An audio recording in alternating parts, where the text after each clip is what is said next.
How many people believe in democracy? Would you raise your hand? Define it. Define it. Define it. People in control. Democracy, from the Greek, demos, people, krasi, power. People, power. Do we have it? No, we don't. Tell me your name. Tell me where you're from. And tell me how you became a left-winger. I'm not a left-winger. Okay, then you tell me whoever you are. You can describe that. Okay. Want me to start? All right, my name is Wally Petrovich. I'm from East Falmouth, Massachusetts. And when you think about it, a democracy meaning people having the power to do things, the only way we can have power to do things is to have a direct voice and vote in all matters that affect our lives. And if you think about it, we don't. We send representatives to local, to state, to national congresses, and they pretty much do what they want, unless there's so much pressure upon them. But the entire point of what we sent them for to do our bidding is totally lost. They have total autocratic control as to what goes on day by day by day. And a lot of it is in secrecy. So democracy in our society is lacking. We're basically spectators in a system that calls itself democratic.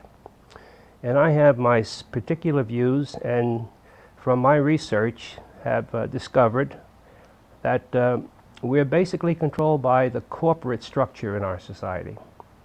I call it the corporate structure. I call it capitalism. Many people don't like the word capitalism. They call it the elite corporate community. But they're the ones, the corporations are the ones who basically have formed our culture. They have formed our value systems. And the private value systems we have, our family value systems, are always in conflict with those corporate values. And the corporate values, of course, are based on profits.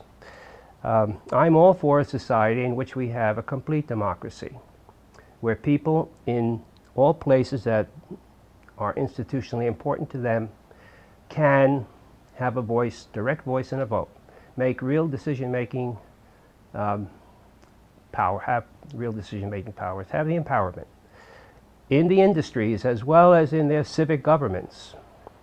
So that's where I'm coming from, basically. So I'm not a leftist. I am a true blue American socialist.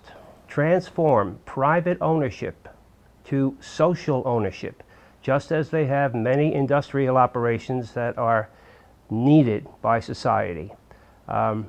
England, a few years back, nationalized their coal fields because they found that the coal operators were not making enough of a profit, and they were minimizing their operations, and the capitalists in England, the industrialists there, were not getting the power they needed. So the political government in England nationalized the coal industries.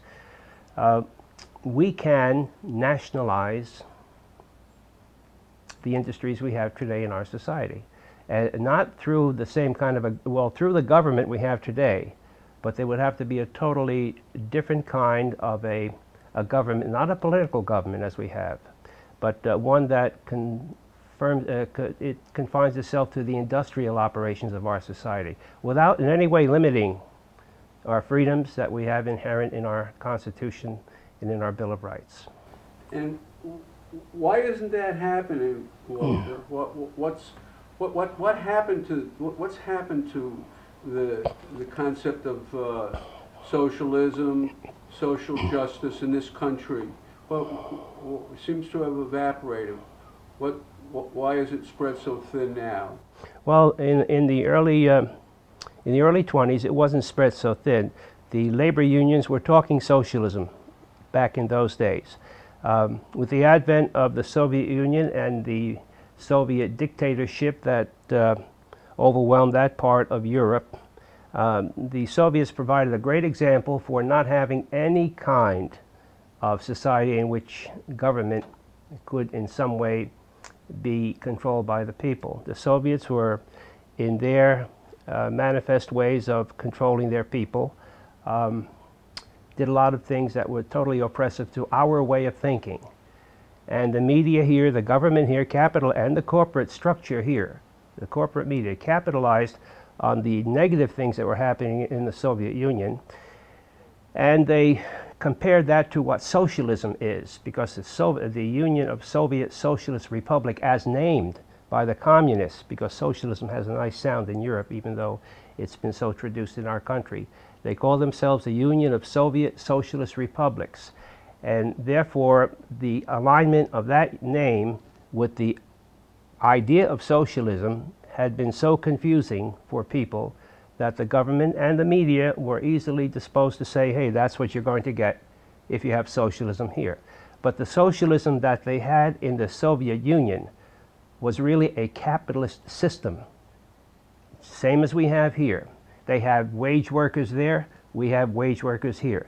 They had commodity production there, we have it here. That's goods for sale for market purposes, not for social use, but for market purposes. And they had a political state there, where the geography was broken up into federations, just as we have here with the states. And the political government ran the country territorially. And over there, the government also served as the owners of the industries, and the owners of the industries were the Communist Party members. And they controlled those industries just as the capitalist class in our society controls our industries today. The two systems were very comparable. So when you're saying Soviet communism, you're talking about capitalism under the name Soviet communism. And now today you have the Chinese so-called communists, who have never been a communist society, or a socialist society, I should say. They've always been a private enterprise system, same as we have here, except for the fact that the ownership over there in the old Soviets and in the Chinese today, the ownership resides in the owners of the political system, the rulers there, by dictatorial control. Here in our society, the ownership is private. Over there, it was the government. Government owning, private owning. But the people who work in the industries, they have the same relationship to their industry in either society. They have nothing to say about what goes on in their workplaces, whether it's in Western capitalism or whether it's in Eastern so-called communism. So that's why we have a hard time today explaining what socialism is. It's a very simple idea. If you can only think of it in these terms, democracy in your workplace, and you have the empowerment along with your working class colleagues in coordination with all the other industries in the society that are needed to produce things that the society and the individuals need and want. Not what is the best for the profit system, but what's best for the social system and the individuals in it. You know, after all, we did not come together to form societies so that we could hurt one another. We came to form societies, as the human history has shown us, for mutual benefit, for protection against the elements and other things that might endanger us. But in our system today, we're very competitive on every level, whether it's work, or whether it's at work, or whether it's going to the store to buy a bottle of milk. You're checking out the prices, competing prices with other corporations or other milk companies or whatever. Cows don't know the difference, but people do who are using cow milk to make the profits.